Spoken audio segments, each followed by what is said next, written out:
Furthermore, the natural elements of sun, air, and earth are refused him. The stability of familiarity is withdrawn.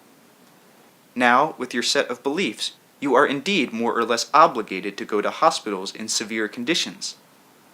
I am not saying here that many doctors and nurses do not try their best to promote healing, and certainly healings occur, but they do so despite the system and not because of it.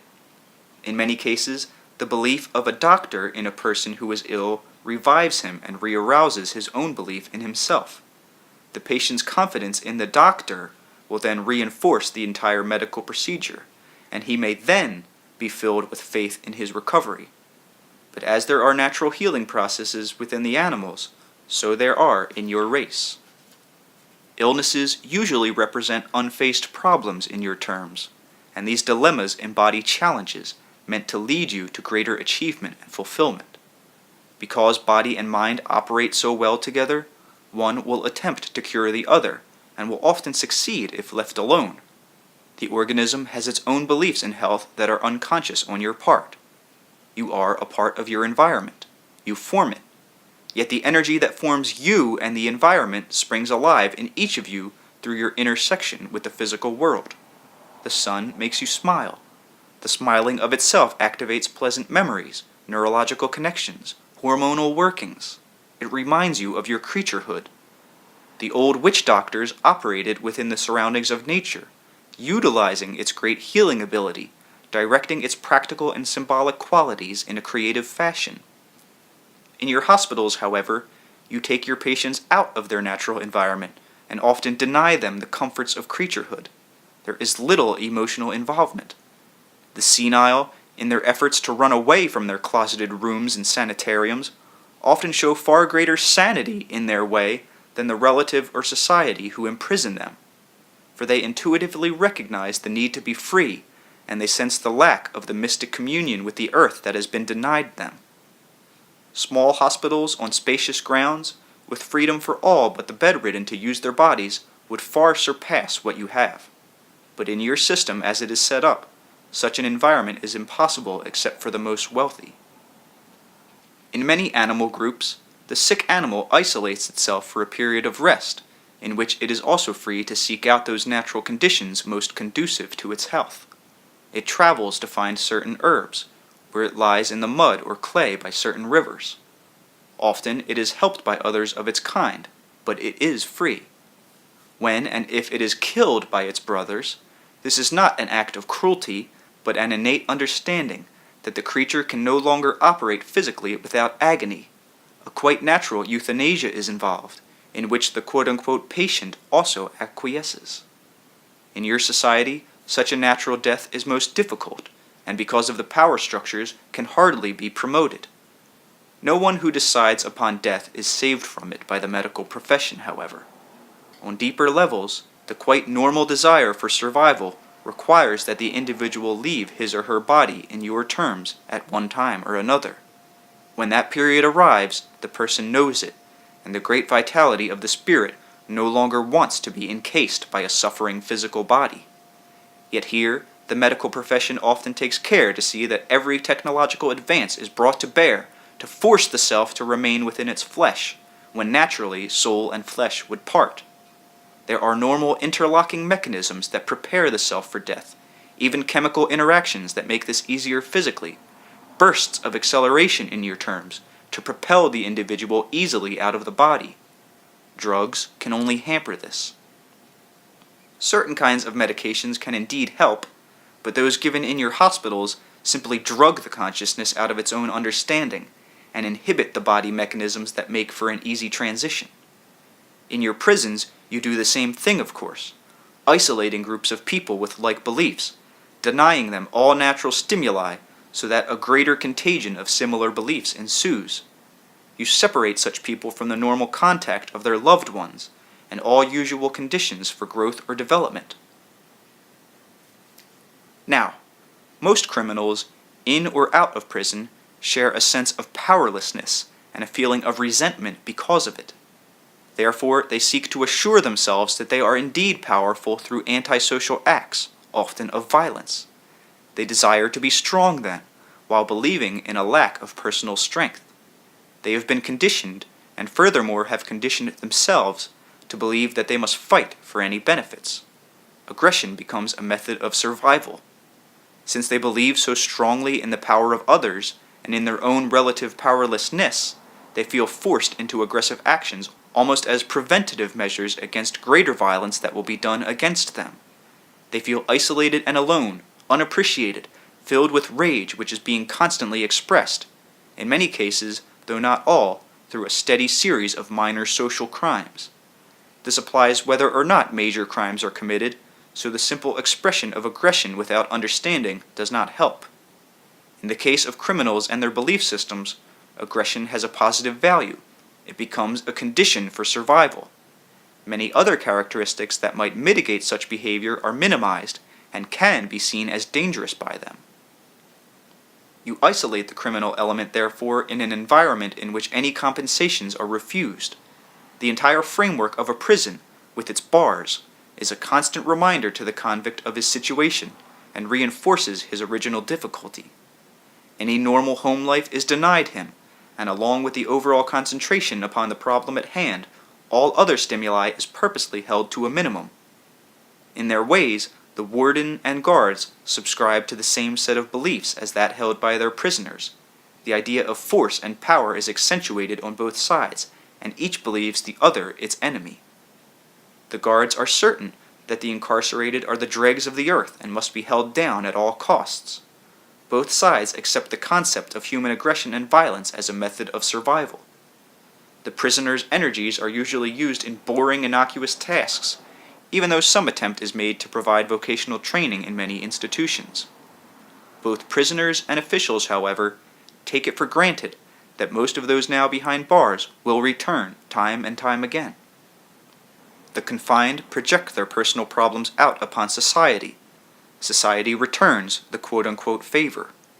In the same way, individuals often think of certain characteristics as animal or evil, and attempt to isolate those portions from other areas of their own activity.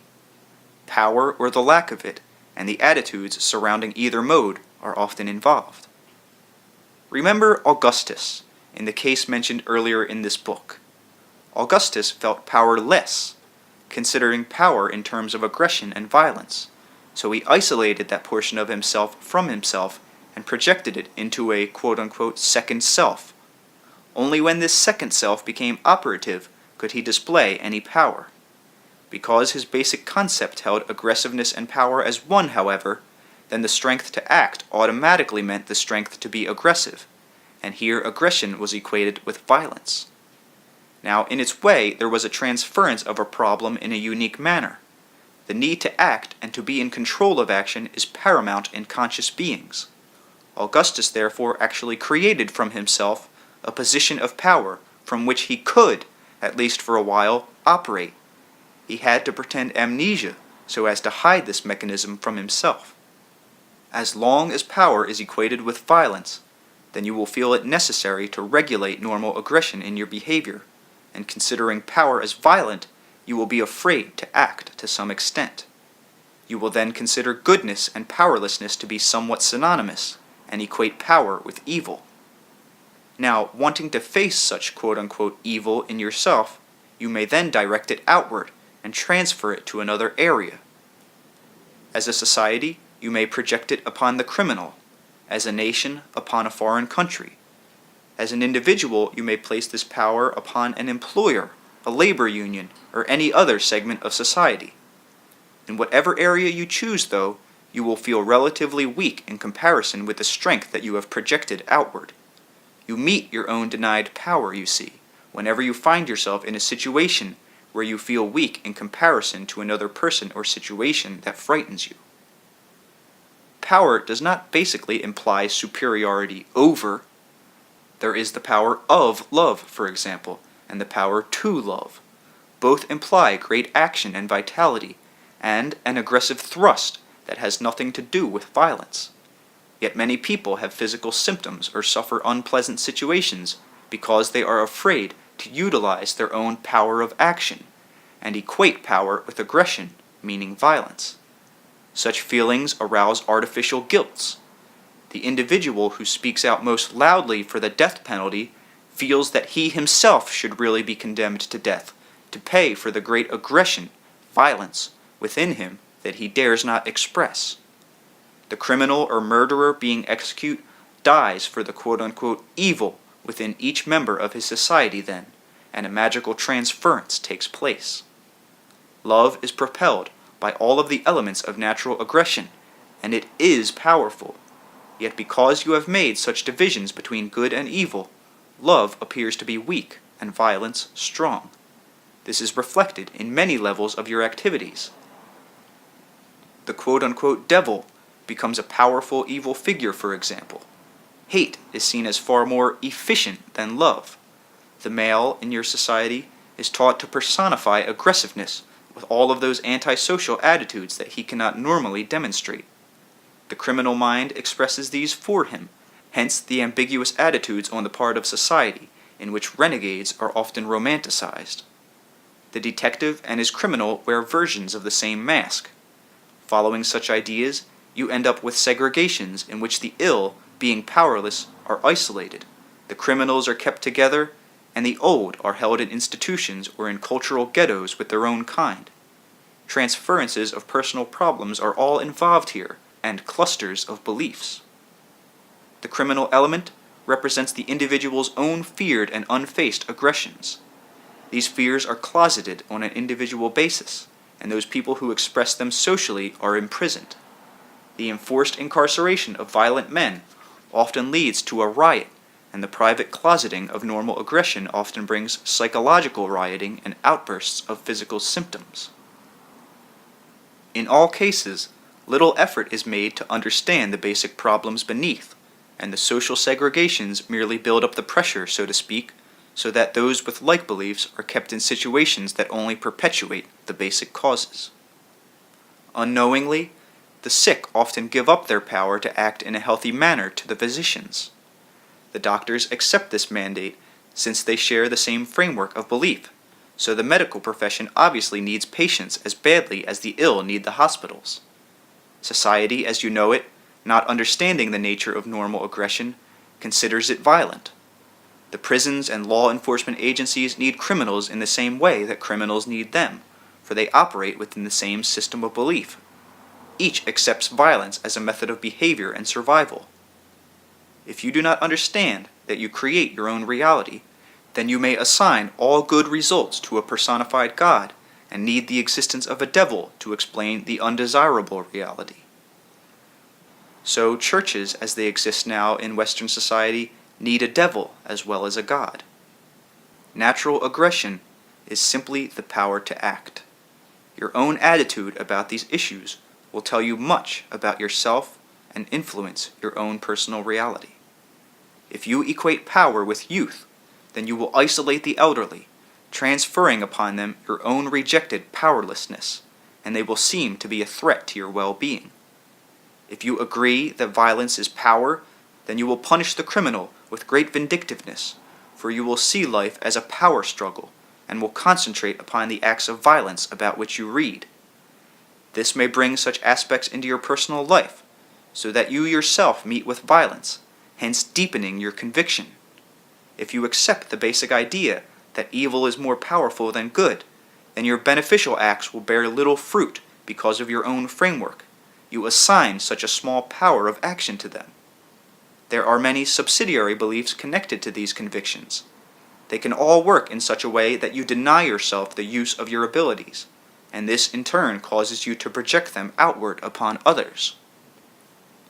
If you accept the idea that knowledge is quote-unquote bad, for instance, then in line with that belief, all of your efforts to learn will be futile, or bring you great discomfort.